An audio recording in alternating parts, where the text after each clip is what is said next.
Na tarde desta quinta-feira, 19, as hashtags Jogo da Velha Maia Traidor da Pátria e Jogo da Velha Veta Bolsonaro permaneceram entre os assuntos mais comentados do dia, com postagens principalmente dos apoiadores do presidente. A nova lei permite o aumento do valor destinado aos partidos políticos nas eleições de 2020, por meio do Fundo Especial de Financiamento de Campanha, FEF. Ao mesmo tempo, diminui o controle sobre a forma como os partidos políticos usam o dinheiro público. Se a lei for sancionada tal como se encontra, os partidos também poderão contratar consultores e advogados para atuar durante o período das campanhas, sem limite de valor e sem que esses gastos sejam computados no limite de gastos das campanhas. O calendário é outro fator de pressão sobre o presidente da República neste momento. O prazo para Bolsonaro sancionar o projeto termina no dia 10 de outubro. Mas, para valer nas eleições municipais de 2020, como desejam a maioria dos partidos, o texto precisa ser sancionado um ano antes do pleito até o dia 4 do mês que vem. No Senado, a maioria defende uma versão enxuta do projeto. Na noite de terça, 17, os senadores aprovaram uma versão que tratava apenas do fundo eleitoral, sem qualquer mudança nas regras de fiscalização dos partidos, tratando apenas de aumentar o valor do fundo eleitoral.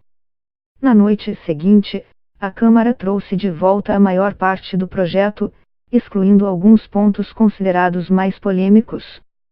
O deputado Daniel Coelho, Cidadania PE, que foi contra o projeto, usou a posição dos senadores para argumentar com seus colegas.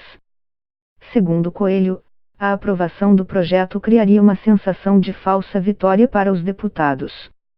Está muito evidente que quem está querendo principalmente fazer oposição ao governo está dando uma bola para o presidente chutar. Ele vai vetar e vai manter o texto do Senado. Inclusive, a reforma da Previdência está lá. É o Senado que o presidente está querendo agradar neste momento. É lá que está a aprovação da ida do filho dele, Eduardo Bolsonaro, para Washington, como embaixador do Brasil, disse Coelho na tribuna. Além dos argumentos citados por Coelho, há mais um fator: o partido Podemos, antigo PTN. A sigla é uma das mais prejudicadas pelo projeto da mini-reforma. Perderá cerca de 30 milhões de reais na distribuição do fundo eleitoral em 2020, segundo disse o líder na Câmara, José Nelto, ao jornal O Estado de S. Paulo. O partido tem hoje a segunda maior bancada no Senado, com 12 integrantes, a maior é a do MDB, com 13 senadores. Nelto disse que vai organizar deputados e senadores contrários ao projeto da mini-reforma para ir ao Palácio do Planalto pedir o veto de Bolsonaro. Foi aprovado um texto que melhorou o texto inicial da Câmara, agora cabe ao presidente o poder de veto. Nós entendemos que a maior parte do texto representa um avanço. Alguns interpretam alguns temas de uma forma que a gente discorda. O presidente agora vai decidir o que ele vai sancionar e o que vai vetar, disse o presidente da Câmara, Rodrigo Maia, de EMRJ, na tarde desta quinta-feira, 19. Os vetos presidenciais são julgados numa reunião conjunta de deputados e senadores, uma sessão do Congresso. Para derrubar um veto presidencial, são necessários os votos de pelo menos 257 dos 513 deputados e 41 dos 81 senadores. Se o número não for atingido em qualquer uma das casas, o veto permanece. Depois que o presidente decide sobre os vetos, o Congresso tem até 30 dias para decidir se os mantém ou não. O projeto da mini-reforma nasceu na Câmara dos Deputados. Foi apresentado em novembro de 2018 por deputados do PP, do MDB, do PSD e Solidariedade, mas a versão original tratava apenas da relação trabalhista entre os partidos e seus funcionários. A forma atual foi criada pelo relator na Câmara, Wilson Santiago, PTB-PB. O texto foi aprovado pela primeira vez pelos deputados por 263 votos a 144, no dia 4 de setembro deste ano. Na noite de quarta, o texto principal do projeto foi aprovado por 252 votos a 150. PP, MDB, PT, PL, PSD, PSB, PRB, DEM, PDT, Solidariedade, PSC e Praça do B orientaram seus deputados a votarem a favor. Deputados que são contrários ao texto da mini-reforma têm avaliações diferentes sobre a possibilidade de Bolsonaro comprar a briga com parte do Congresso ao fazer os vetos. O deputado Kim Kataguiri, de MSP, diz acreditar que Bolsonaro agirá da mesma forma como no projeto do abuso de autoridade quando 19 pontos foram vetados pelo presidente. Ele já comprou a briga daquela vez, não tem por que não comprar desta. E o apoio a este projeto, no Congresso, foi menor do que no caso do abuso de autoridade, diz ele. Já para a deputada Carla Zambelli, PSL-SP, a reação à mini-reforma não está tão grande nas redes sociais quanto no caso do projeto do abuso de autoridade, apesar das hashtags e a falta de mobilização dos apoiadores do presidente da República aumenta o custo para Bolsonaro caso decida pelo veto. O que aconteceu ontem, quarta, 18, foi uma aprovação relâmpago.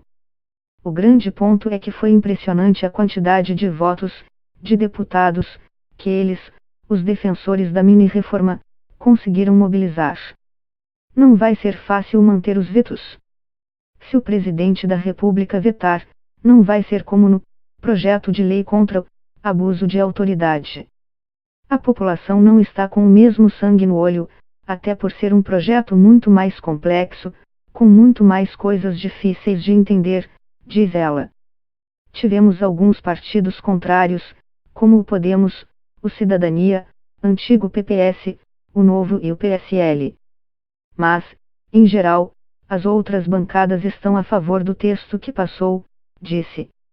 Nos próximos dias, um grupo de entidades que militam pela transparência das contas públicas enviará uma carta ao presidente Bolsonaro pedindo a ele que vete pontos do texto aprovado pelo Congresso. O grupo se dirigiu a Rodrigo Maia quando a Câmara estava prestes a votar o texto. No fundo, a proposta é fruto da falta de visão dos partidos. O que eles enxergam é que estariam tendo um benefício a curto prazo nas eleições de 2022. Mas não percebem que, dessa forma, ampliam ainda mais o fosso entre eles e a sociedade, diz. A Contas Abertas é uma das entidades signatárias da carta a Bolsonaro.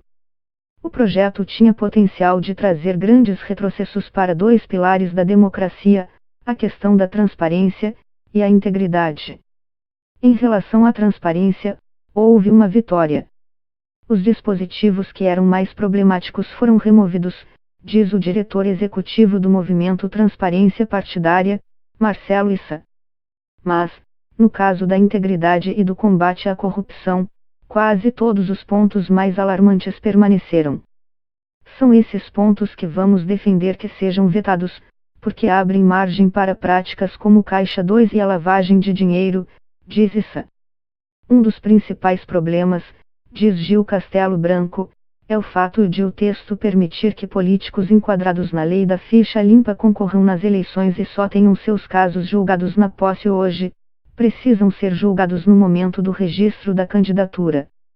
O cientista político Jairo Nicolau, um dos principais estudiosos dos partidos políticos no Brasil, também escreveu sobre o assunto. Nenhum dos pontos da reforma eleitoral aprovada na Câmara era necessário.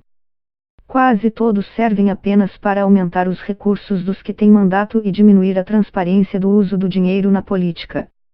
Dessa vez, sem comissão especial ou qualquer debate público, disse ele.